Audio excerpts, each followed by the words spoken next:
That was some competitive, nostalgic, quality work between the 49ers and the Broncos at today's joint practice. Remember, Denver is the reigning #1 defense in the NFL. And they looked like it, especially really early on when facing Brock Purdy and the 49ers offense. And then as practice continued, after the 49ers got used to some of those aggressive Broncos looks, Purdy and company caught some fire. Moved the ball very, very well, including the 2-minute period that finished with a Brock Purdy touchdown to Demarcus Robinson after he scrambled around a little bit in the backfield. Anyway, we got to take a look at some of the highlights. I think this is a highlight. The Denver native, Christian McCaffrey, looks like he's getting ready to take on all the Broncos himself. 93 in the background, that was DJ Jones, former 49er. Here's another former 49er, Mike McGlinchey, the right tackle. Back at his old stomping grounds. 49ers drafted him in the first round back in 2018. Signed a contract worth up to $87.5 million with the Broncos. That's Quinn Miners, the center, the guy who wears his jersey super high. You can see the stomach there on Quinn Miners. That's the style that he goes with his teammate Mike McGlinchey. There's Pat Surtain II. He had some good battles today with the 49ers receivers. And in the very background, you can see 57. That is Dre Greenlaw, the former 49ers linebacker making the rounds today. He did not practice in team drills. Neither did Trent Williams. Trent is not hurt. Trent, though, and Dre Greenlaw had a conversation during team drills. And, of course, this video right here, I have to credit Brad Graham, does a great job at the SF Niners. That is Talanoa Hufanga himself. He played today for Denver. There was a really cool play toward the end of practice today where the 49ers were involved with some 2-minute activities with Denver. And the offense was technically down 24-21. So this is 49ers offense against Talanoa Hufanga and the Denver defense. Brock Purdy was moving the ball downfield. And then he got to a position where they were about the 15-yard line. So they're in the red zone. There's only about 15 seconds left on the clock. Purdy went to Demarcus Robinson one-on-one back corner of the end zone. He was covered by Pat Surtain II, one of the best corners in the game. We previewed this practice and we said that the matchups between Surtain and the 49ers receivers would be must-see TV, or I guess must-see YouTube. Surtain knocked the ball away from Demarcus Robinson in the back corner of the end zone, did a little dance, and then you just heard this primal scream coming from the safety position, and it was Talanoa Hufanga, the former 49er, was celebrating that PBU, and Hufanga went up to Surtain. And remember, Hufanga had a custom handshake with every single 49ers player. I guess he has the same for every Broncos teammate now. They did their handshake, and then they moved on to fourth down, and it was fourth down, and maybe about less than 10 seconds to go. Ball was still at the 15-yard line. Brock Purdy dropped back to pass. This time the pocket started, it wasn't fully collapsing, but there was some pressure on Purdy, and it was a signature Brock Purdy moment. He rolled to his left to buy some time, and as he rolled to his left, he flipped his hips, and he led Demarcus Robinson other side of the field, so he wasn't working against Surtain this time, led Demarcus Robinson with a bullet against the grain toward the back pylon for a touchdown. Jake Brendel put both arms up to celebrate, and it was obviously a big play for the 49ers to cap a day that started with Kyle Shanahan talking to Vance Joseph, the Denver Broncos defensive coordinator. And both of those guys, I think, told each other, hey, let's throw the kitchen sink at each other. Let's challenge each other today. I said that the Broncos were the best defense in the NFL last year.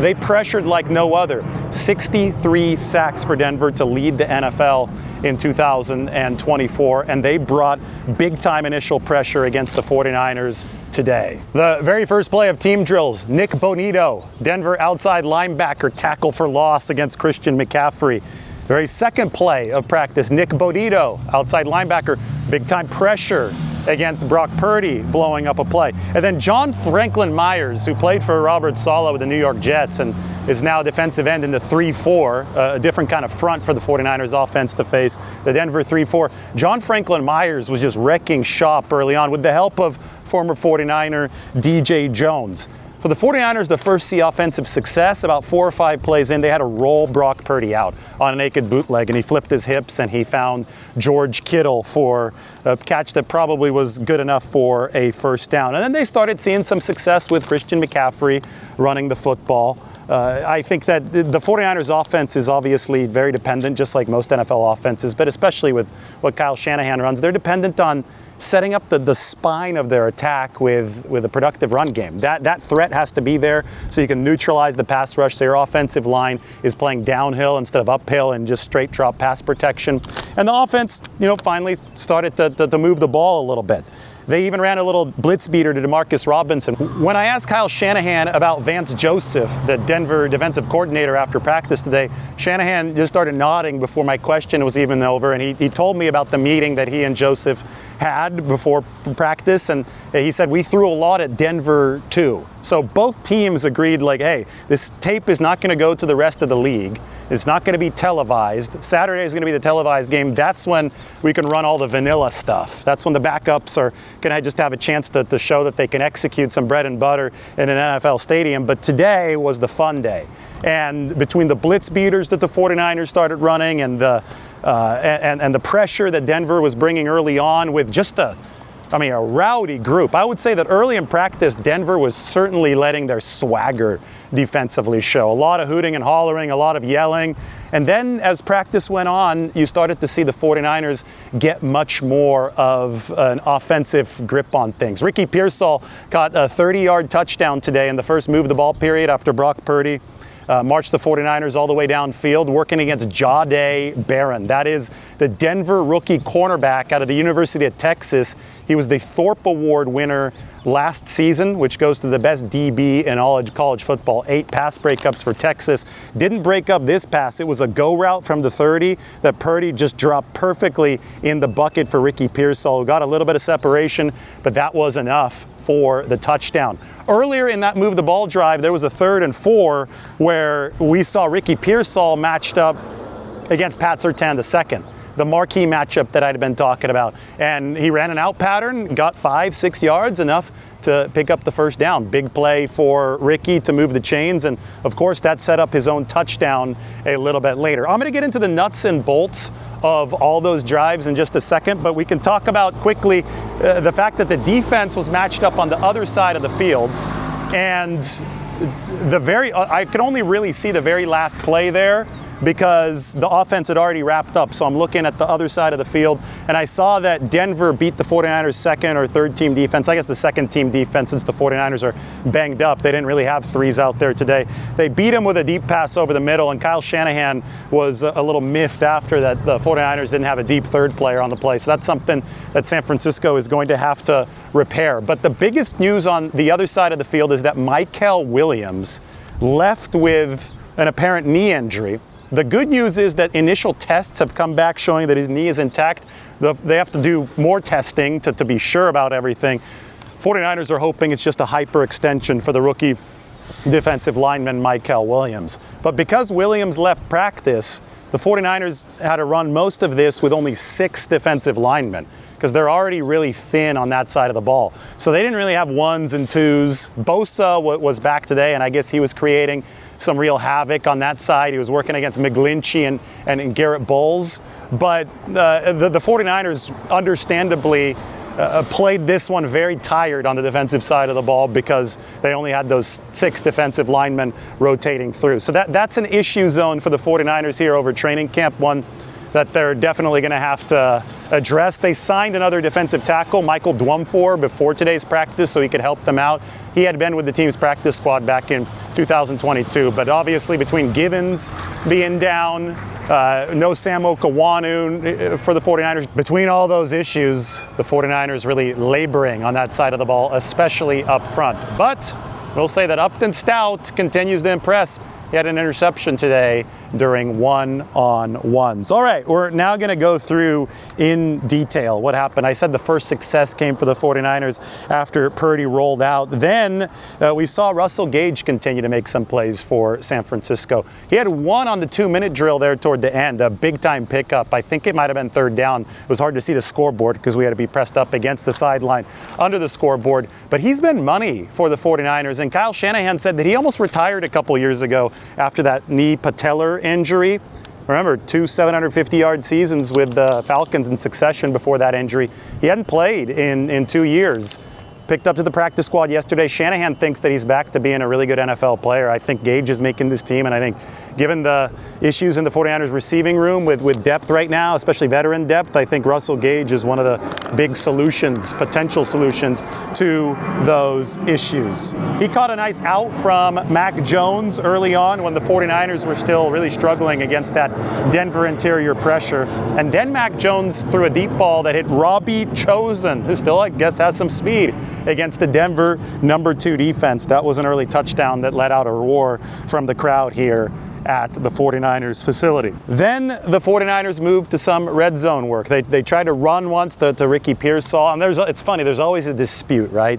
It happens on both sacks and tackles for loss, where the defense says, that would have been a tackle for loss, and then the offense says, no, the guy would have broken the tackle, and you don't know because they're not tackling live to the ground. So the Pearsall run, it looked like he had a chance to get to the edge. Denver thought that they registered the tackle for loss. Then there were some plays offensively for the 49ers where Denver thought they had logged the sack on Brock Purdy, but he didn't really have a chance to show off this capability that he does in games, so it's hard to say if it was a sack or it wasn't. And I felt that the red zone period, especially there, had a few of those plays where Denver was still getting considerable pressure. The 49ers hadn't figured out a way to schematically take the air out of it yet, and Brock Purdy had to wait, hold on to the ball a little bit longer. And I mean, it's the point of practice, right? That it was competitive. The Broncos at that point were still very vocal defensively, yelling when they came off the field. They thought those were sacks. And the 49ers, they wanted to be more sure that, in fact, they were seeing offensive success. And that's what started happening once the move the ball session began. So to begin that, first Purdy hit Christian McCaffrey on a rhythm throw. Christian is the great answer to so many problems. If you're not separating enough in the receiver room, or if you're not holding off pressure well enough, if the blitzes are hitting too fast against your offense, well, Christian, with how good of a receiver he is, how good of a feel for space he has, is the ultimate outlet, right? And I felt that really helped the 49ers get into rhythm as those chains were moving up and down the field. Then DJ Jones was upset after this one. He thought that he could get in there and he could log a would-be sack, but Brock Purdy was able to launch off another blitz beater, this one to Kyle Juszczyk, and that got the 49ers offense rolling. Juszczyk got open down the seam. I thought Purdy missed him on the very next play, 20-25 yards downfield, but that's when George Kittle on third down came up with a big catch, 25 yards or so downfield to set up the red zone opportunity for the 49ers, or close to the red zone. They're about the 25 to 30 yard line, and that's when Ricky Pearsall beat Jahdae Barron downfield. Then the second team offense came out there, and some of you will like this. You ask about him a lot. Tariq Owens, deep corner catch, good throw, nice arc. Mac Jones has thrown nice arc on that second team. Made the catch and probably would have been a touchdown in an actual game, or at least a really big gainer. Jordan Watkins then caught a slant from Mac Jones as well. Watkins today made a few catches. Most of the damage that he did came against the second team defense, but we've seen him do plenty against the 49ers first team defense here over training camp. And given the precariousness of the receiver room with the health and the potential Demarcus Robinson's suspension, Jordan Watkins is going to have an opportunity, and I think so far they're throwing a lot at him, but so far he has risen to the challenge for the 49ers. Can't wait to watch him on Saturday in that preseason game. All right, then came the 2-minute drill. So they put a minute and change on the clock. 49ers offense was backed up on its side of the field. They had to start moving. So first a nice run to Christian McCaffrey. Then there was a 3rd and 4 where Denver blitzed. And I said that those blitzes were really working early in practice before move the ball. Purdy found Russell Gage on a blitz beater. And that's where Gage's consistency, his savviness, his ability to get open, I thought was really, really handy for the 49ers. And then the officials called some sort of penalty to move the ball even closer to the 15. That's when the incompletion happened to Demarcus Robinson against Pat Surtain II, and that got Talanoa Hufanga all excited. But on the very next play, Purdy bought time and found Robinson. That was a truly fine play. Now, there will be some arguments that would have been a sack, but people also probably thought that the toe tap play from Kyle Juszczyk in the NFC Championship game, if that had been in practice, they might have called that a sack too. But Purdy was able to duck under the defender and roll out and throw the ball. He did not have to make that kind of escape this time. It was Purdy simply using his speed, moving to his left, flipping his hips, and then finding Demarcus Robinson with a really good throw. I mean, when the quarterback has to be moving that way, away from the pass rush, and he's a right-hander and he's moving to his left, and then he has to lead a receiver running in the same direction as him, that's really, really difficult to make, especially with under 10 seconds left, and that is how the day ended for the 49ers first-team offense. Jake Moody obviously doesn't have competition in-house at the current moment with Greg Joseph cut, but he was kicking really well today. He made 5 or 6 straight. I lost count. He didn't miss today, though, while kicking on the near side of the field, all the way back to about 53, 54 yards, and he drilled it. You know that Moody has shortened his stride, only 2 strides now instead of 3. It's a way to gain greater control over his kicks, and he says that he's given up about a yard or 2 of distance. The other day, he missed from about 53, 54 yards and hit the crossbar. And the joke was, well, maybe he needs to add that stride back so he can get that extra yard and not hit the crossbar. Today, he cleared it, though, by plenty from that distance. Special teams was very competitive today. I can't wait till Saturday. It's going to be a good look into the 49ers kick return and punt return machinations. So once Saturday comes along, we're going to have a better idea of how the 49ers are going to approach things unit-wise on special teams. But the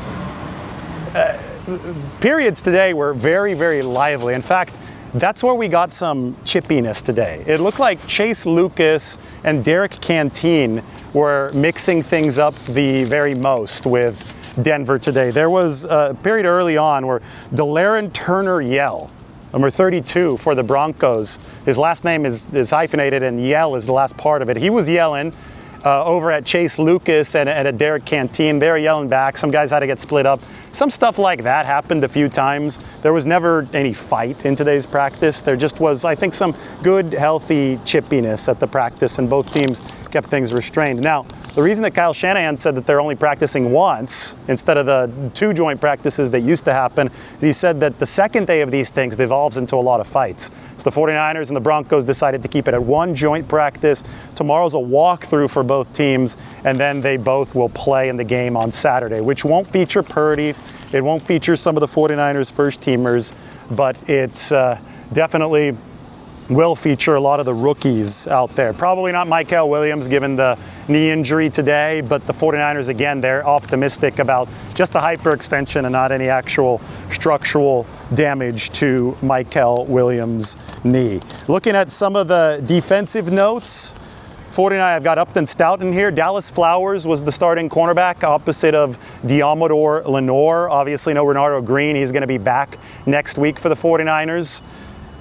And the 49ers got beaten by a tight end post early. The starting safeties were Jason Pinnock and Richie Grant, with Jair Brown currently out. His ankle that he had surgery on flared up a little bit. I don't think it's all too serious, but Jair is currently not in that first team. So Richie Grant and Pinnock, both of the free agent additions, are the first team guys. And then I've got 6 defensive linemen for the 49ers after Mykel went out, which is a really, really tough rotation for San Francisco. Another addition to the injury report, Jordan James, rookie running back, broke his finger. So he's going to have surgery, but I think they're going to put some kind of club on it.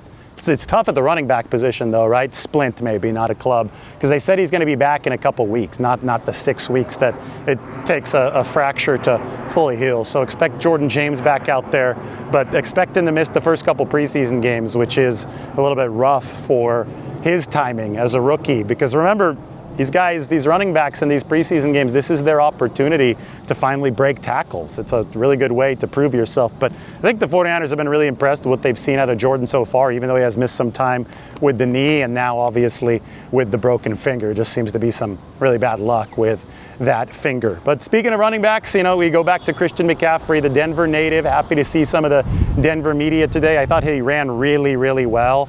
He was the 49ers' answer early on when that offense was struggling, and he seems to just be such a good chess piece for the 49ers to unlock success when you're fighting an uphill battle. And today, I would say that's the #1 defense in football. Broncos are big, strong up front. Everybody knows DJ Jones. Everybody knows Zach Allen, right? I mean, imposing size, real swagger. Nick Bonito, really good player for Denver, and Pat Surtain on the back end alongside Talanoa Hufanga. Now they also have Jahdae Barron. The fact that Pearsall beat both Surtain and Jahdae Barron on not consecutive plays, but on the same drive, I thought was really good for the 49ers. And then Shanahan himself said that he thought that Brock Purdy executed really well with the opportunities that he had. He faced a lot of pressure today that might have disrupted some of those plays, especially early. But part of the deal is when you're playing the #1 defense in football, one of the best fronts in football, when you talk to Vance Joseph in the morning and say, throw everything you've got at me, well, you're probably going to be facing a lot of pressure that's going to be disruptive. The Broncos, they're professionals too. They're the very best in the game at this defensive side of the ball. 49ers are going to try to emulate their defense to be as good as Denver's. And I thought that the 49ers offense generally, the way they progressed through today's practice was very, very promising. One-on-one work, very first rep was Pearsall against Surtain. Surtain won that one, but then Pearsall didn't lose a single one-on-one after that, although he didn't go against Surtain again until the actual team drills. Saw a nice win by Russell Gage in one-on-ones, and then on a bomb, a really nice win by Jordan Watkins, the 49ers rookie receiver. He was working on the play. I've got it right here. He was working on the play against Kyrese Rowan, the Denver defensive back. That was on the probably a 40-yard pass that came from Mac Jones to Jordan Watkins, who won a couple times during one-on-ones. Then I shifted over to watch some of the one-on-ones with the defensive line. I thought that the first couple reps between starters for Mykel Williams and then CJ West, they got to face a second teamer, were about even. It was an even rep between Mykel and Garrett Bowles, pushed him back a little bit, but didn't get around him. The most impressive stuff I saw in one-on-ones, like notable from the 49ers perspective, is that Alfred Collins got a couple clean wins, and we haven't seen many of them. He's been getting better, but we haven't seen many total clean wins. But he got a couple clean wins for the 49ers with some nice, quick moves. And it's tough to corral that 6'5" body against Denver offensive linemen. Both of them actually, for Alfred Collins, came against, got to dig into the notes here, Will Sherman, backup guard for the Denver Broncos. So I think that Collins is getting more comfortable in his body as camp progresses. Couple nice moves I have here. Oh, and I have a third one that was good. He also beat Nick Gargiulo, the guard for the Broncos. Those are all reserve guards, but Alfred Collins was starting to put together some good football. Unfortunately, Mykel Williams hurt later in practice, so that was tough for San Francisco, but we'll have a status update on him. Good day of work for the 49ers and the Broncos. We saw many familiar faces today. We saw a lot of good football today, back and forth, good plays, bad plays. As Christian McCaffrey said, there's going to be positives and negatives in any NFL practice, especially a competitive one like this against a good team, a playoff team like the Broncos. Then you've got to go back, watch the film, and evaluate it. But the first initial reaction is that the 49ers got a lot of good, valuable work, and I think the Broncos would say the same. All right, hit that subscribe button, hit the notification bell. This is just getting heated up. We'll talk to you soon. It was very difficult. I think, I did a lot of growing here, as a young kid coming in.